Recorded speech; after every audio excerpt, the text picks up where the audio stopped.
Καλησπέρα, Αντρέα. Πώς είσαι από την Πάτρα? Εγώ σήμερα με 6 παιδιά και είπα να κάνω μια βόλτα. Δεν έχω δουλειά. Παλιά είχες πει ότι είχες 4 παιδιά. Τα δύο πώς προέκυψαν? Με δύο τραγουδίστρες, μία από την Κρήτη και άλλη μία από την Πάτρα εδώ.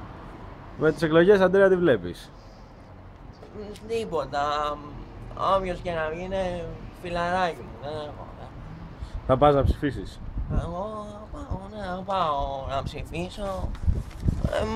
Εγώ με όλους είμαι, όλοι φίλοι μου είναι.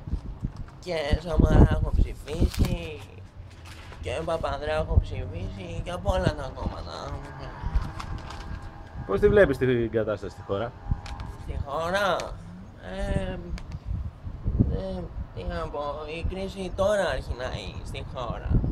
Δηλαδή μέχρι τώρα δεν είχαμε κρίση? Όχι, δεν είχαμε. Μέχρι τώρα δεν ήμασταν εντάξει. Είσαι ικανοποιημένος με τη μέχρι τώρα πορεία? Τη δικιά μου πορεία, έχουμε χάσει τα παιδιά μας να πούμε. Όπως έδινε προχθές και η Χατζηβασιλείου, δεν τρέχει και τίποτα. Εγώ κανένα πακέτο δεν πρόκειται να πάρω. Να σου πω τώρα, σοβαρά, 6 Μαΐου τι βλέπεις, θα σωθεί η χώρα?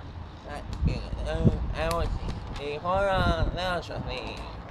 Μόνο εγώ μπορώ να τη σώσω τη χώρα με την κυρία Μαρία. Ποια είναι η κυρία Μαρία?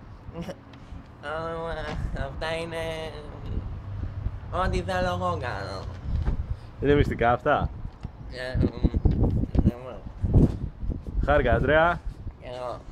Εγώ 8 χρονάκια είμαι άργος, πάντως μια δουλειά και για μένα να τη βρεις. Ωραία, έγινε, Αντρέα. Γεια σου, χάρηκα. Χάρηκα.